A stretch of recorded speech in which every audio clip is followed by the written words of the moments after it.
Kata Nabi Sallallahu Alaihi Wasallam, kalau kita nih Pak diberikan sesuatu yang takjub, maka jangan heran sama makhluknya, tapi justru kita takjub kepada Allahnya. Masya Allah, dengan rahmat kasih sayangmu, hambamu yang males aja, hambamu yang kemudian gak dekat denganmu, masih dikasih nikmat yang besar. Makanya kita bilang la haula wala quwata illa billah. Ustaz, apa fadilahnya? Nikmat itu jadi bisa dapat di kita Pak. Imam An-Nawawi Pak, yang menulis Riyadhus Shalihin itu, kata beliau bilang gini, ketika seseorang datang kepadanya, kenapa sih guru? Ini curhat muridnya Pak, kenapa sih Allah kasih nikmat sama dia, kok nggak ngasih nikmat sama saya? Apa jawaban gurunya? Inilah yang membedakan dia denganmu. Kalau dia tidak banyak berharap dari apapun yang dikasih sama Allah, ridho. Kamu kenapa nggak dikasih sama Allah? Karena kamu pemberian Allah kepada orang lain aja nggak ridho. Padahal tidak dirugikan sama sekali. Saya kasih contoh gini Pak. Tiba-tiba ada orang masuk ke masjid nih. Masing-masing dari jamaah nih Pak dikasih uang. Masing-masing dikasih 50.000. Dah punya 50.000 kita. Kita ngucap Pak alhamdulillah. Pas giliran ketemu yang anak-anak muda, dilebihin Pak 1 juta. Kita dikasih 50.000, dia dikasih 1 juta. Kira-kira protes apa enggak Pak? Protes kita. Mas bentar. Mohon maaf, ini kan pemuda nih, remaja. Kok dikasih 1 juta? Kita kan udah di masjid lama ini. Kok dikasihnya 50.000? Coba Pak. Yang dapat 50.000 tadi yang tua protes terhadap orang yang dikasih 1 juta. Pertanyaannya, emang yang 50.000-nya berkurang Pak? Tidak dah. Padahal nikmat dia nggak berkurang sama sekali atas pemberian orang lain. Tapi karena dia tidak merasa cukup, dia protes. Padahal ngapain protes? Lah wong duit dia lah, terserah. Nah ini Pak, maksudnya Pak, ar-ridho bil qadha. Ternyata kita cuma nggak ridho kalau ada orang lain dapat nikmat lebih dari nikmat kita. Itu penyakitnya ternyata Pak. Ternyata kita nggak ikhlas. Ya, ikhlas kita kalau ada orang lain yang lebih dari kita. Nah ini penyakitnya. Makanya bersihin dengan kalimat Masya Allah, la haula wala quwata illa billah. Kalau di lingkungan kita yang sering ngotorin hati nih di kampung kita nih di RW 12, kalau gimana Pak? Punya temen sama-sama nongkrong, giliran kerja enakan dia kerjanya, gajinya gedean dia. Pinternya mah pinteran kita Pak di sekolah. Ranking kita, ranking 1. Dia mah 10 ke atas sono kan. Giliran dapat kerjaan, udah mah kerjaan karyawan tetap mapan. Kita nggak terima nih. Padahal waktu Allah ngasih rezeki dia tidak sama sekali mengurangi rezeki kita, betul ya? Tapi kok bisa protes? Ini namanya penyakit hati Pak. Maka harusnya kita mengucap kalimat Masya Allah, la haula wala quwata. Ini harus dilatih Pak, harus dilatih. Kita alhamdulillah udah punya rumah, alhamdulillah, bersyukur. Kalaupun kita ngontrak juga bersyukur Pak. Berarti kita punya kecukupan buat bayar. Ketemu udah sama tetangga, dikit-dikit renov 2 lantai. Tahun depan renov lagi dia, bikin apa lagi Pak Haji? 3 lantai nih Pak Ustadz buat jemuran. Tahun depannya lagi naik lagi jadi 4 lantai. Buat apa lagi ini? Di kos-kosan dah di atas. Kita bilang begini Pak, dalam hati nih, nggak ngomong ke orangnya. Dalam hati kita bilang kayak gini, kok bisa sih? Kerjanya gitu-gitu doang. Dagangnya itu aja kata saya. Sama sama saya. Lama-lama di otak kita mulai gimana Pak? Kayaknya pakai tuyul ini. Gitu Pak. Akhirnya kita samperin nih. Pak Haji, ini dukunnya daerah mana? Doh, coba Pak. Dukunnya daerah mana? Kita nggak percaya ini. Padahal kalaupun dia ngebangun atau beli sesuatu, nggak pernah minta duit sama kita, bener ya? Makanya harusnya kita ngucap Kenapa kita nggak pernah bisa nikmatnya seperti itu? Karena hati kita nggak pernah nerima. Makanya paksa pakai lisan kita. Masya Allah, la haula wala quwwata illa billah. Kalau kita kan bilangnya gini Pak, masa iya sih? Bener apa? Dapat dari mana? Lu duitnya dari mana ini? Kita nggak percaya tuh. Perkara dia benar atau tidak, perkara dia mengambil jalur yang wajar atau tidak wajar, perkara dia melalui syariat atau keluar syariat, itu urusan lakum dinukum. Saya sama bapak nggak ada urusan, itu dia dihisab Pak di hadapan Allah. Tapi karena nggak nampak di kepala dan mata kita, ngapain berprasangka ke sana? Cukup dengan kita mengatakan Masya Allah, la haula wala quwwata illa billah. Pak, di dalam tafsir Ibnu Katsir, waktu menjelaskan kalimat surah Al-Baqarah yang awal-awal itu alladzina yu'minuna bil ghaibi wa yuqimunas. Kenapa Pak? Di antara runtutan alif lam mim dzalikal kitabu la raiba fi hudan lil muttaqin. Waktu nyebutin kalimat takwa, orangnya berarti muttaqin. Kenapa yang gaib dulu di depan ketimbang yang mendirikan sholat dan zakat itu? Alladzina yu'minuna bil ghaibi. Kok dia ditaruh di urutan pertama ya? Wa yuqimunas sholata, baru sholat. Wa mimma razaqnahum yunfikun, baru yang sedekah. Lalu kenapa yang gaib ditaruh depan Pak? Ini jawaban kata Imam Ibnu Katsir gini Pak. Li'anna ma ghaba min ainin aktsara wa akbar mimma ra'at. Karena Pak, semua perkara yang tidak nampak di dalam kehidupan kita itu jauh lebih banyak ketimbang yang nampak. Saya ulang nih Pak. Karena hakikat yang tidak nampak dalam kehidupan kita itu jauh lebih banyak, jauh mayoritas dominan ketimbang yang nampak. Saya kasih contoh. Kalau kita kerja Pak, cari nafkah, berangkat ke kantor, pulanglah kita. Dapat sebulan dapat gaji, dibayar kita, gaji kita 3 juta, 4 juta. Yang nampak uangnya berapa juta ini Pak? 4 juta, betul ya? Tapi kok Allah bisa memenuhi kebutuhan kita yang secara hitung-hitungan itu nggak cukup segitu Pak. 4 juta dari mana ini kita punya urusan Pak? Ternyata giliran untuk keperluan anak, pengen beli susu, ternyata kita punya kakak, susu anaknya udah nggak diminum lagi, sudah keburu beli 3 dus. Dicek di telepon, Dek, anakmu minum susunya apa? Ternyata cilkit sama. Ya udah sini, dikasihin. Nggak kelong Pak, 1 dus beli 250.000, 750.000. Ada gaji yang Allah berikan dari jalur yang kita nggak sadar, nggak nampak. Itu juga gaib namanya Pak. Jadi gaib itu nggak melulu kuntilanak sama siksa kubur Pak. Nggak melulu tentang itu. Perkara yang kita tidak tahu jalurnya itu juga bisa didefinisikan mimma ghabahan. Kita kerja dapat 4 juta. Ini namanya wajar, zahir Pak. Yang nggak zahir, yang nggak nampak, kok bisa cukup gitu Pak. Anaknya 3 Pak. 1 SD, 1, 2 SMP, 1 lagi SMA. Sekolahnya bukan di negeri, swasta. Berarti berbayar semuanya.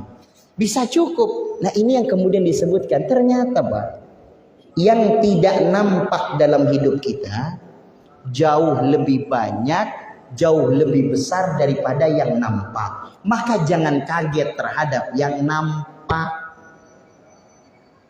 Contoh lain, kita ketemu sama orang nih Pak, di masjid, di luar masjid, kita ngelihat orangnya baik. Gimana kabarnya Pak? Sehat, lembut, kita sapa Pak.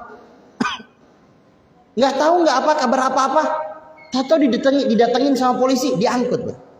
Kita masih ingat Pak bagaimana seorang yang maaf punten dalam tanda kutip melakukan kejahatan terhadap keluarganya.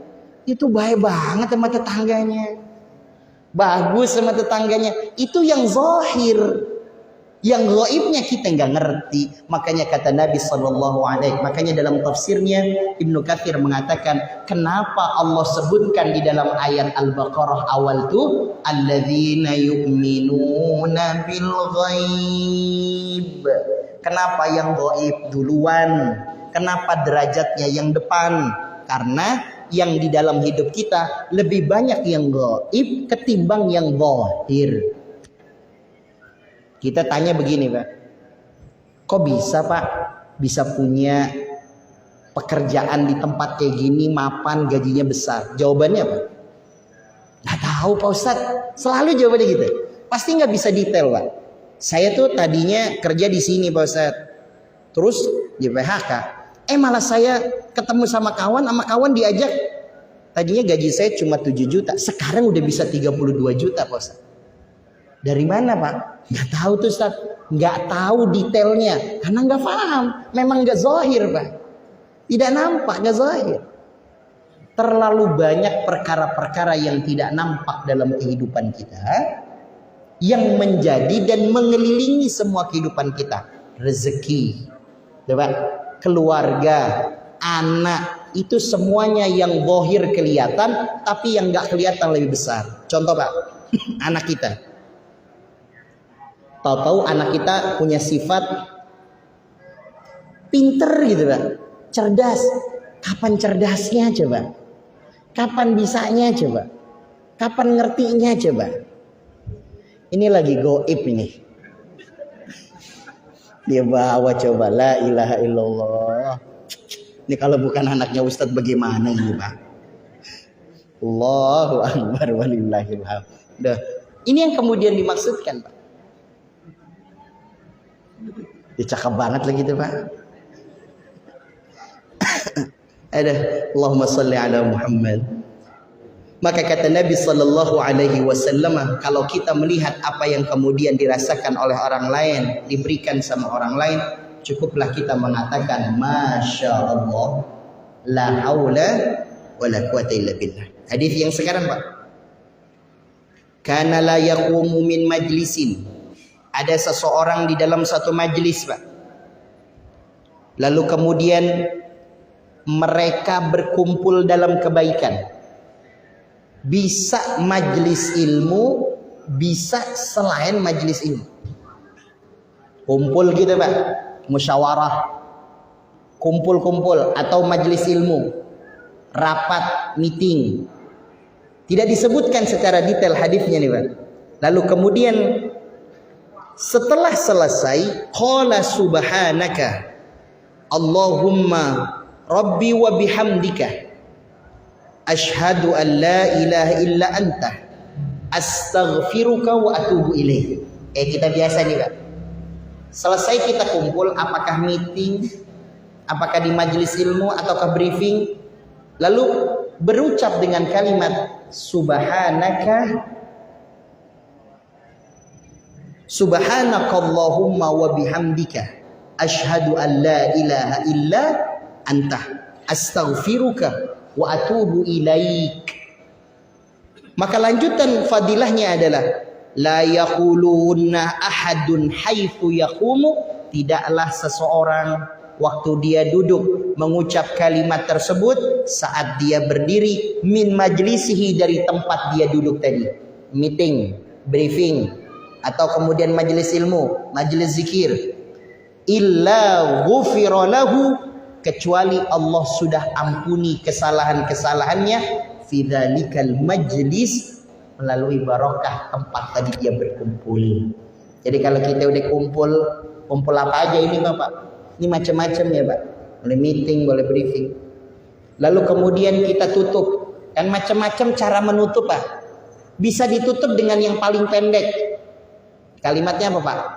Mari kita tutup kumpul kita dengan sama-sama mengucap hamdalah, alhamdulillah ya rabbil alamin. Paling pendek. Panjangan lagi.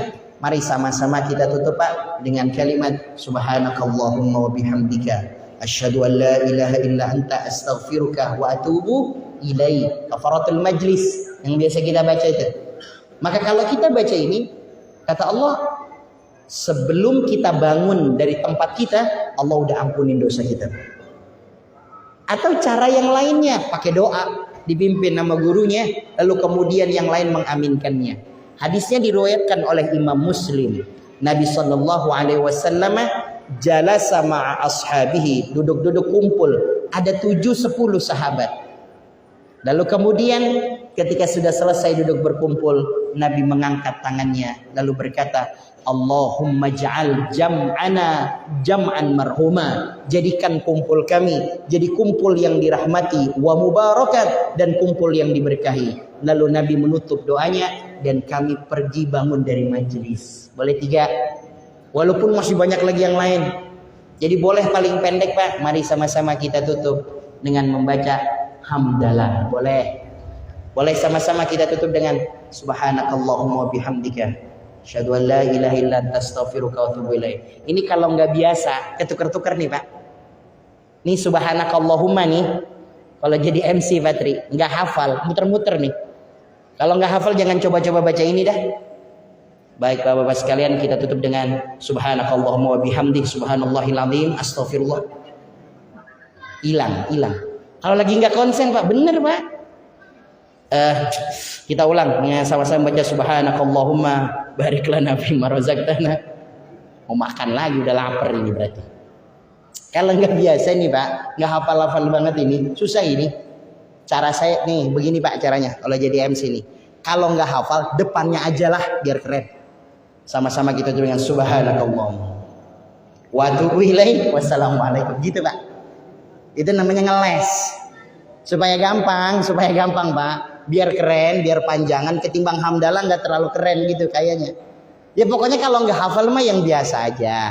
Bapak Ibu sekalian, kita tutup dengan hamdalah alhamdulillahirabbil alamin. Udah sama, fadilahnya sama, diampuni juga kita. Tapi ini mah panjangan juga, ya namanya makin panjang makin bagus kira-kira gitu.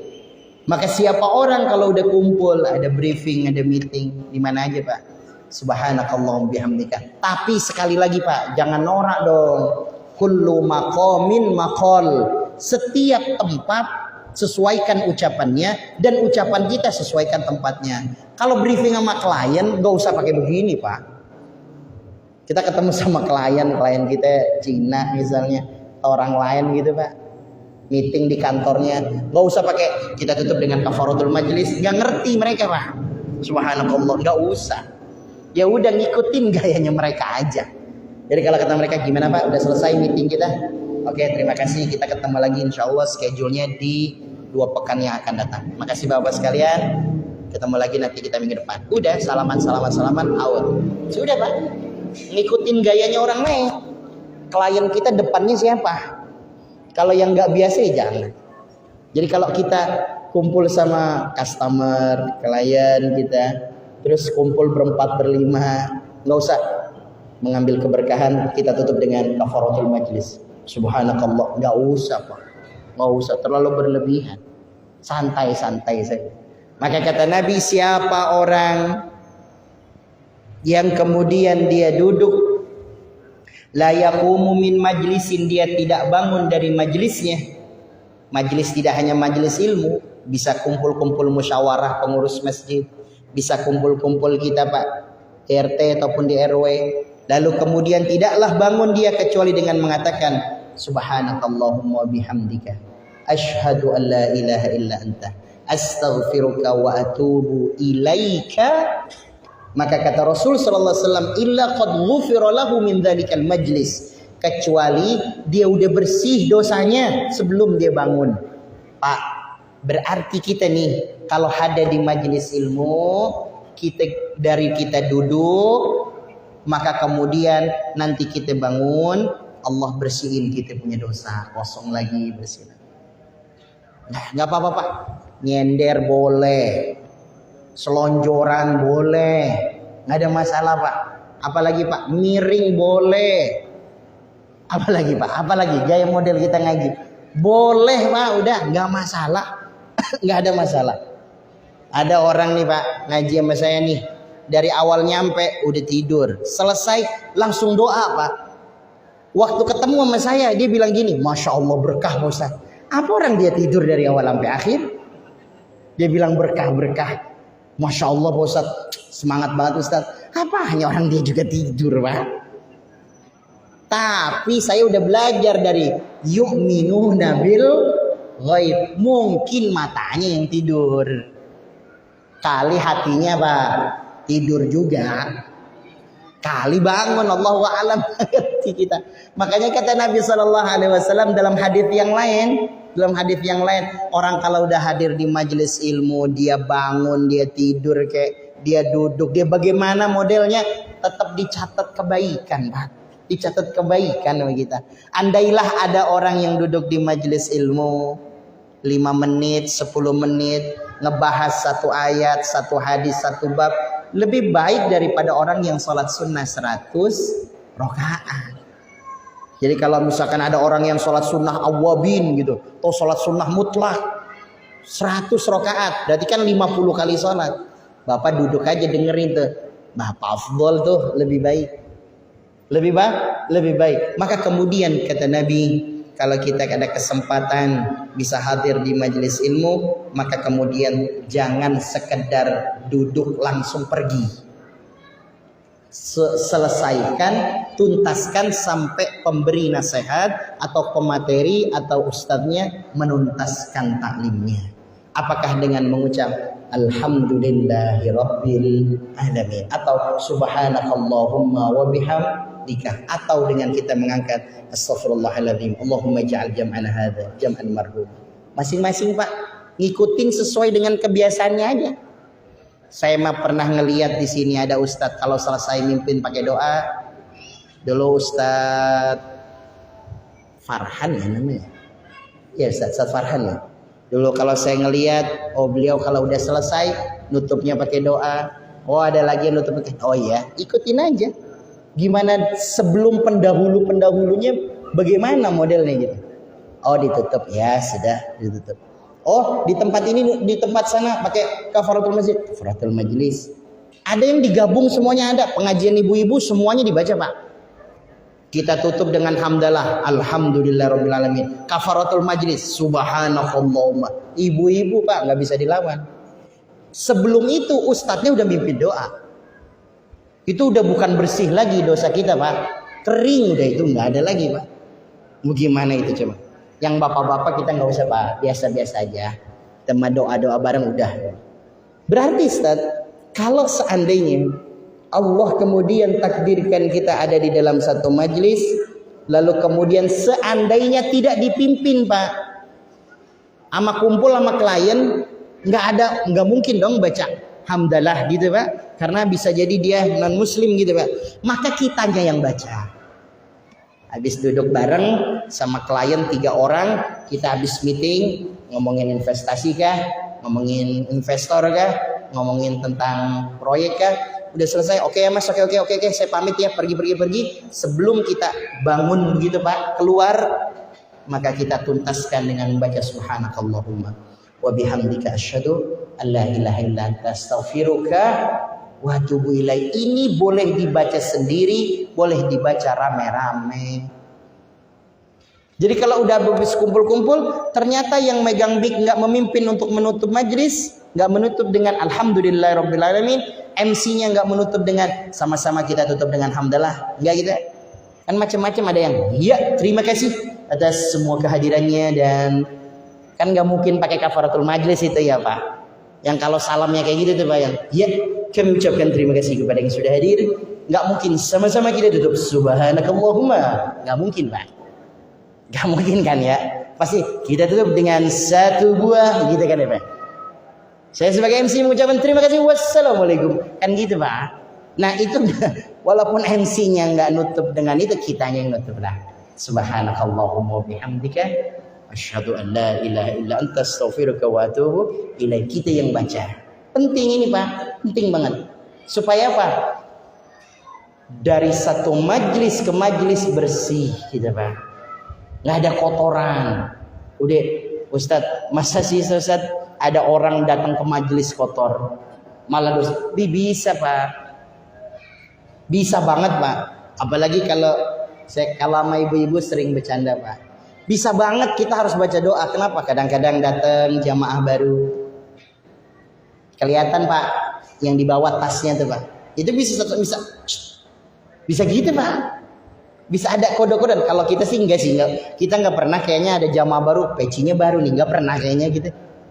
Tapi kalau ibu-ibu Pak, yo, kalau ngaji kudu bawa tas, betul ya Pak? Kudu bawa tas. Belum kalau salaman bunyi Pak, assalamualaikum poncrang gitu. Makanya dia mah semua disalami Pak, ibu-ibu mah tuh salam pun. Karena terus kalau salaman harus gini dulu Pak, gitu tuh Pak. Soalnya ininya nggak kelihatan kalau ketutup gitu. Itu tapi bukan ibu-ibu di sini, bukan nih, mohon maaf ya Bu ya. Di RW sebelah sana tuh. Inilah kita, ya Allah. Makanya ditutupnya dengan kita baca alhamdulillah. Kali-kali ada kotor-kotor hati, ada kurang-kurang ikhlas gitu tuh. Bersihinnya lewat situ. Biar kita bersih. Nah kalau kita yang bapak-bapak istiqomah udah Pak, kita mah begini aja udah kita. Ngaji begini, mau yang datang siapa, mau datang kita nggak kenal, gimana mau kenal, mau tahu orang kita merem Pak, kita udah begini aja udah. Nah tapi kita dapat keberkahannya, insya Allah. Satu, ngelihat nikmat sama orang lain, besarkan Allah, jangan takjub sama orangnya. Kalau ngomongin pantas nggak pantas Pak, kalau ngomongin layak nggak layak, tapi kalau kata Allah layak. Kalau kata Allah pantas, masya Allah, la haula wa la quwata illa billah. Kemarin Pak di pondok pesantren yang di Cisauk berkisah, ada tanah yang di situ ada makom, pengen digusur, pengen dibeli sama Serpong Garden, karena sudah mulai masuk. Ada 2 kuburan di sana, yang mau nggak mau dipindah. Satu kuburan dipindah, ya ketemu tulang-tulangnya dipindahin ke pemakaman umum, ada di sana. Nah yang satu lagi Pak, pas digali utuh Pak. Pikir kita ini orang soleh nih, betul ya Pak? Pikir kita nih orang baik nih, pikir kita nih orang beriman nih, pikir kita nih orang bertakwa. Enggak Pak. Cucunya, anaknya bersaksi, ini bapak saya, kakek saya, segala macam dosa udah dilakuin Pak Ustadz. Segala macam dosa Pak, udah dilakuin sama dia. Dosa apa sebutin Pak Ustadz? Udah sama dia Pak. Lawang pernah dia dibawa ke rumah kami Pak Ustadz, cucunya nggak betah. Kenapa? Gara-gara subuh dibangunin Pak. Coba bayangin, ada kakek main ke tempat cucunya, nggak betah. Gara-gara apa? Gara-gara dibangunin subuh. Ya masa nggak dibangunin subuh, gimana Pak? Ini kakek model apa Pak? Meninggal digali utuh Pak. Ternyata gimana Ustadz? Pak, ada satu kejadian di mana di kampung tersebut ada orang yang menikah, giliran udah menikah, ketahuan ternyata dia sudah hamil dulu sebelum menikah itu Pak, sehingga lahirnya lebih cepat daripada tanggal pernikahan dia gitu. Si suami ini merasa ini bukan anak saya nih, si perempuan ini anakmu lah. Akhirnya bertengkar Pak, anaknya dibuang Pak, kira-kira gitu, ditinggalin di rumah kontrakan, kos-kosan gitu Pak, kontrakan gitu. Itu bapak ibunya pergi Pak, itu anak tetap di situ. Nah si bapak inilah yang ngerawat anak itu Pak. Bapak ini yang ngerawat anak itu. Besar ini anak jadi ustadz di tempat itu Pak. Yang ceramah waktu saya nikah itu ustadz itu, di kampung itu. Ini baru ceritanya beliau nih, kemarin kan digusur. Utuh Pak, utuh. Sudah berapa puluh tahun dimakamkan. Saya nggak pernah ketemu, Saya di sana sudah wafat, sudah meninggal. Sudah berapa tahun di sana. Dibilang amal solehnya apa Pak Ustadz? Disuruh ke tempat saya nggak betah, kenapa? Suruh sholat mulu katanya. Dikit-dikit sholat. Nih baru sholat maghrib udah sholat lagi katanya. Ya kan maksudnya sholat isya ya Pak. Dia protes Pak. Tapi Pak, bisa jadi dari sekian banyak yang dia lakuin maksiat, ada amal soleh yang diterima. Udah, kalau ada yang diterima, Allah nggak perlu ngelihat yang lainnya. Udah. Ada anak yang kemudian dibuang sama orang tuanya dan dia mau ngurusin itu, masya Allah, udah jadi itu Pak. Mungkin ini mah gambarannya kita tebak-tebakan aja ini, tebak-tebak buah manggis nih. Kayaknya ini kali nih. Tapi di hadapan Allah, Allah wa'adam, nggak ngerti Pak. Nggak ngerti. Mungkin pas jalan sedekah dia ikhlas banget kali. Atau mungkin satu waktu kemudian dia pernah difitnah, lalu kemudian tidak pernah sedikit pun dia dendam kali. Aduh. Nah makanya Pak, kalau kita takjub sama seseorang, maka ucapkan Masya Allah, la haula wa la quwata illa. Yang kita besarkan Allahnya, bukan orangnya. Yang kita besarkan adalah Allahnya, bukan orangnya. Kedua, kalau kita duduk di majlis, apakah majlis ilmu, meeting kah, atau kemudian briefing kah, yang kita ucapkan adalah kalimat Subhanakallahumma wa bihamdika asyhadu an la ilaha illa anta astaghfiruka wa atubu ilaik. Kalau kita baca ini, Allah Subhanahu wa taala ampuni kita Pak, dari kemudian kita punya dosa-dosa kita, bersih kita. Datang Pak, yuk semangatin dah. Ustadz saya nggak sempet datang setiap pekan. Ya sesempatnya Bapak dah. Saya bisanya di Jumat-Jumat ganjil, ya udah. Saya bisanya cuma di Jumat-Jumat akhir bulan. Ya udah Pak. Dah sesempatnya. Sebisanya kita. Kayak yang tadi kita bahas di sholat Jumat tadi. Kalau nggak bisa full 5 waktu di masjid, jangan sampai nggak ada sama sekali, gitu kira-kira. Kalau nggak bisa 5 waktu full di musola terdekat kita, Syarifatul Azma, mana lagi tuh? Darussalam, mana lagi? Itu doang ya Pak. Darul Muttaqin Masjid, Darul Mukminin Masjid, Al Mujtahidin. Di mana aja dekat tempat kita Pak, Khairul Ibad. Di mana aja? Nggak bisa 5 waktu nih. Ini kan kita, Ustadz nih ngajarinnya nggak 5 waktu, bukan Pak. Saya bilang nih, kalau bisa 5 waktu. Anda yang nggak bisa, sibuk, perjalanan, dinas. Dalam 1 hari jangan sampai nggak ada Pak. Dalam 5 waktu jangan sampai nggak ada. Kenapa Pak Ustadz? Kalau ada orang masih didekatkan keningnya dengan masjid, saya ulang nih Pak. Kalau masih ada seseorang muslim kita didekatkan keningnya dekat masjid, ke masjid, maka apa jawabannya? Kata Allah Subhanahu wa taala, aku pandang dirinya dan aku pandang anak turunannya. Kan itu yang tadi dijelaskan salat Jumat. Aku pandang dirinya dan aku pandang anak turunannya. Allah pandang Pak. Dipandang itu gimana? Ya berarti Allah perhatiin. Perhatiin. Ada orang datang sama kita, kakak kita Pak. Alhamdulillah dia mapan, mampu, cukup. Punya anak cuma 1 gitu Pak. Kita punya anak banyak, ada 6. Tiba-tiba kakak kita bilang gini, nih anak lu sekarang nih yang paling kecil sama yang SD sama yang SMP 3 nih saya yang biayain. Alhamdulillah. Itu kita udah tenang Pak. Itu dipandang sama manusia. Cuma dilihat sama manusia Pak. Dipandang beres. Anak-anak yatim diundang setiap bulan kita ketemu di sini. Di Jumat pekan pertama ya. Jumat pekan pertama pasti datang Pak. Pasti datang. Seneng mereka. Lagi yang bilang, berapa sekolahnya Bu? Ini sekolahnya di Asyirat berapa? 175. Sekarang setiap bulan saya yang bayar. Ya Allah. Ini sekolah di mana? Nurul Falah berapa? 150 saya bayar. Nanti saya sekolah langsung saya bayar 12 bulan. Uang semester saya bayar, uang buku saya bayar, uang seragam saya bayar. Total berapa? 2 juta setahun, 2 juta. Nah, dipandang sama manusia Pak. Besok sekolah udah nggak ada yang panggilan-panggilan lagi Pak. Yang ini belum lunas, nggak ada, udah lunas semuanya. Kenapa? Dipandang Pak, dilihat gitu. Sama siapa? Sama kakak kita, pamannya. Beres urusannya. Gimana kalau dipandang sama Allah? Nggak mau dipandang sama Allah, nggak usah ke masjid Pak. Nggak mau dilihat sama Allah, nggak usah sujud ke masjid. Repot kita kalau nggak dipandang sama Allah. Mau dipandang sama Allah, mau diperhatiin sama Allah, ke sini. Kamu sholat ke bait, ke mana? Darussalam, Syarifatul Azma, Al Abror, Al Barokah, Khairul Ibad, Darul Muttaqin, nempel di sana Pak. Di mana aja, sama aja. Dah, sujud kita sholat di situ. Allah pandang kita. Ini nih omongin ke anak kita Pak. Dul, ke anak kita nih, Abdul kali namanya ini.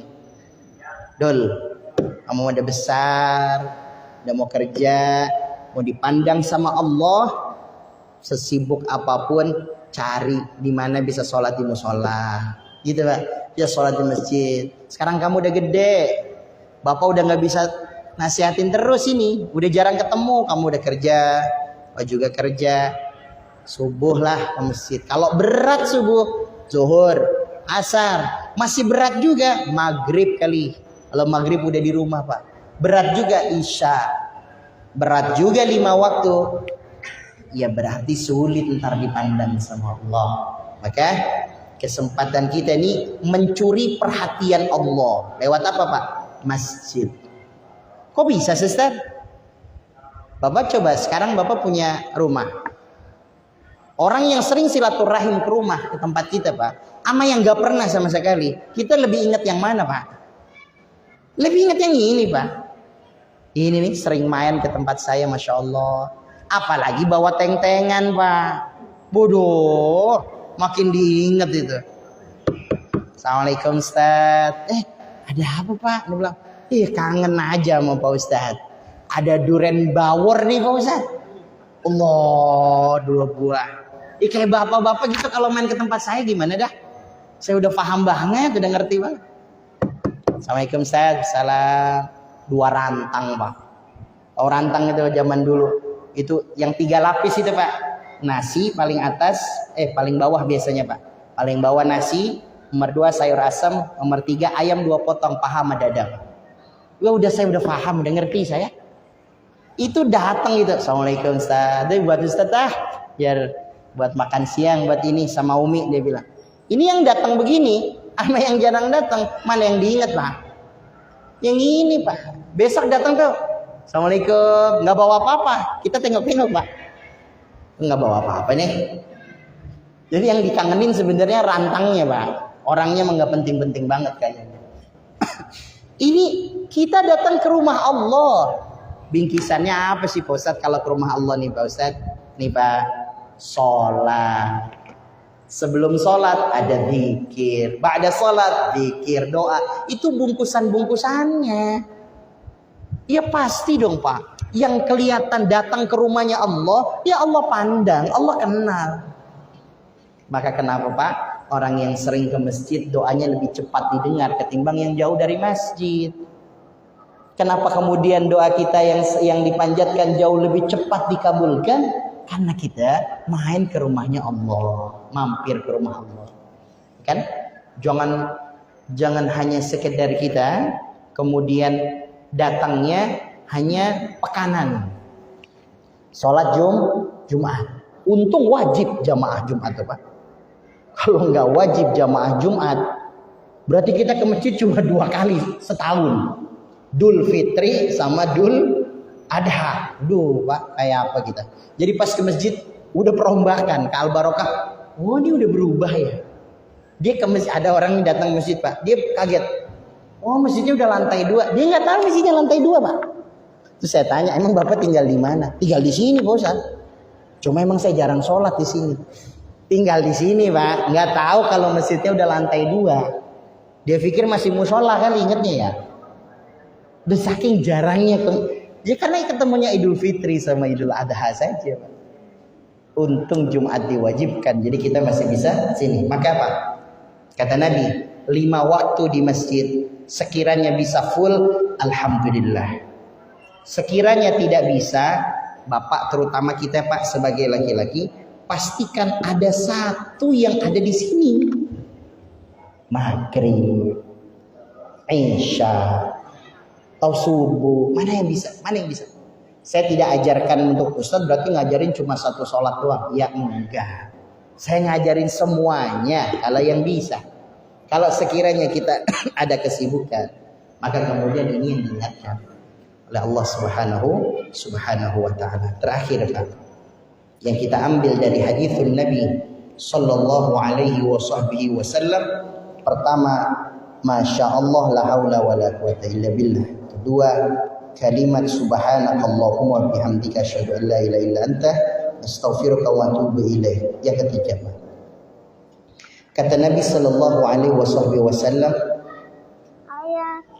kalimat yang paling ringkas, paling singkat adalah kalimat sallallahu ala Muhammad. Hadis ini Pak, perhatikan Pak. Satu waktu Nabi SAW dari Aisyah radhiyallahu anha, istaiqadha wa fariha. Nabi bangun tidur dan gembira. Bangun tidur dia senyum Nabi. Aisyah istrinya beliau bertanya, wahai kekasihku, ma ra'aita, apa yang kemudian kau lihat sampai kau terbangun senyum? Apa kemudian kata Nabi, Pak? Aku melihat jembatan siratal mustaqim. Wa minhum may yarqud, ada yang mereka cepat kayak petir. Ada yang mereka kemudian merangkak lalu terjatuh. Tapi aku yang tertawa melihat ada seseorang yang berjalan berdiri, terus dia terjatuh Pak, tapi tidak jatuh ke bawah, masih di jembatan itu lagi. Dia berusaha bangun lagi Pak. Lalu kemudian jatuh lagi, dibangunkan lagi, dibangunkan lagi, dibangunkan lagi, jatuh, bangunkan lagi, sampai dia di ujung sana, ke pintu surganya Allah. Dia tertawa, beliau tertawa. Lalu kemudian, tahukah engkau siapa yang membangunkannya? Yang membangunkannya adalah kalimat sallallahu ala Muhammad. Di jembatan Siratal Mustaqim Pak, ada orang lagi berjalan pelan-pelan, bleset, tapi masih di situ, nggak jatuh, jalan lagi, kepleset di situ lagi. Dia dibangunkan Pak dengan kalimat apa? Sallallahu ala Muhammad, sallallahu ala Muhammad. Kalimat yang pendek, kalimat yang bisa kita dawamkan, kalimat yang kemudian kita bisa biasakan sehingga bisa menjadi apa? Penolong kita di jembatan Siratal Mustaqim. Bapak hadirin jamaah sekalian, ini 3 bekal yang kemudian kita ambil. Saya minta izin tidak bisa ikut untuk sholat isya berjamaah karena harus mengejar waktu, karena setelah ini tidak di Lauser, jadi saya harus mengejar. Mohon izin nanti sama Ustaz Azhar dipimpin sholatul isya. Kita berdoa sama Allah, mudah-mudahan Allah berkahi kita semuanya, Allah berkahi masjid ini, Allah kemudian jadikan semua yang sudah nempel-nempel di sini jadi pahala bagi para DKM-nya, pahala juga jariah bagi para penyumbangnya, pahala jariah juga bagi yang berkontribusi memakmurkan tempat ini. Allahumma ja'al jam'ana hadha jam'an marhuma wa tafarruqana min ba'dihi tafarruqan ma'suma. Ya Allah, jadikan kumpul kami menjadi perkumpulan yang barakah. Jadikan kumpul kami menjadi perkumpulan yang Kau berikan rahmat. La tada'lana fi maqamina hadza dhanban illa ghafartah. Jangan jadikan kami berkumpul kecuali dosa dan kesalahan kami Kau sudah berikan ampunan. Kesulitan kami Kau ganti dengan kemudahan. Di antara kami yang sakit, berikan mereka kesembuhan dan kesabaran. Allahumma ya Ghani ya Hamid ya Muti'u ya Mu'id. Kau Maha Kaya, Maha mencukupkan. Cukupkan kami dengan yang halal, jauhkan kami dari yang haram. Cukupkan kami dengan ketaatan, jauhkan kami dari kemaksiatan. Rabbana atina fid dunya hasanah wa fil akhirati hasanah wa qina adzabannar. Walhamdulillahi rabbil